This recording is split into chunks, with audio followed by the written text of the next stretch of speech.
The labor shortage has been a defining feature of the pandemic job market, and it's not getting better anytime soon. But there is a whole group of workers who are being overlooked, even though they could be part of the solution. Criminal records are keeping certain workers from finding good jobs. This is particularly true of men in their 30s.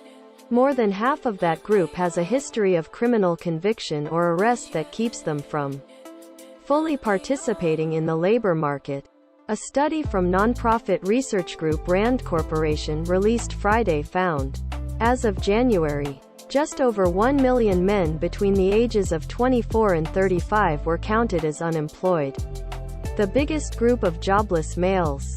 According to the Bureau of Labor Statistics, by 35, some 64% of unemployed men have been arrested, and about 46% have been convicted of a crime.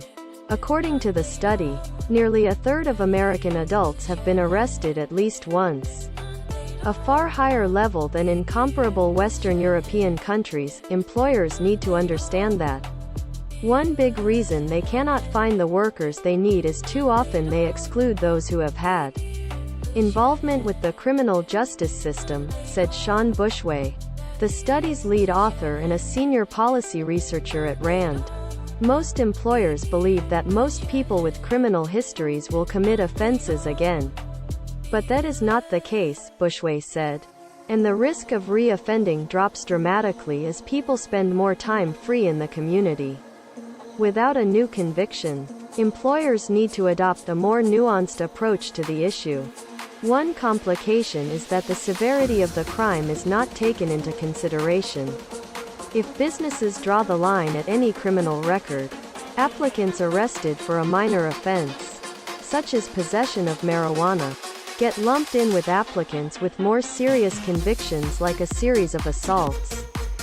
Some convictions might disqualify a candidate from a certain job. For example, a person convicted of violent crimes might not be permitted to drive a school bus. But there are many Americans convicted of drug offenses concerning substances that have since been decriminalized in some states. Yet, their records still exist. Discrimination against people with criminal records isn't new. A recent study from the Census Bureau looking at unemployment and criminal histories around the time of the Great Recession found that workers with felony convictions were some 10 percentage points less likely to be employed compared with peers without records. Workers released from prison were even less likely than their peers to find a job. Policy efforts like ban the box that stop companies from asking about criminal histories on applications don't really solve the problem either, because it's easy to check records through publicly available commercial databases.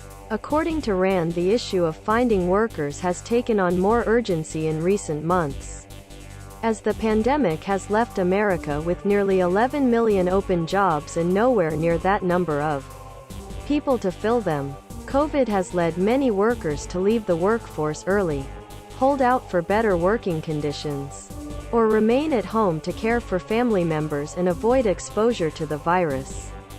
There are currently only 58 unemployed workers for every 100 open positions, according to ZipRecruiter. Without a more concerted effort to reintegrate workers with criminal histories into the labor force, employers are losing out on a big pool of willing workers among unemployed men aged 30 to 38 in 2017. The majority had been arrested at least once, while nearly 40% had been convicted at least once. More than 20% of the group had been imprisoned. On top of that come the racial disparities in America's criminal justice system.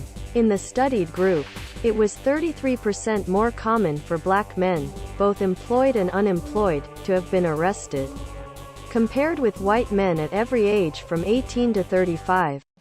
Hispanic men also had higher rates of arrest, conviction and incarceration compared with white men. Higher rates of criminal histories paired with racism and discrimination in the labor market put these workers at a severe disadvantage. This is also notable because the number of jobs for men without a college degree has changed significantly since the mid-20th century, especially with the advent of globalization in the manufacturing industry.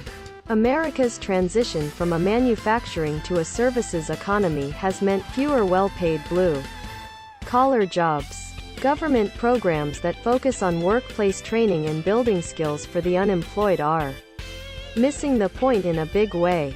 According to Bushway, the unemployment system almost never looks at the role that criminal history plays in keeping people out of the workforce. She said that's it for Maybe I'm Rambling. Don't forget to like, share, and subscribe.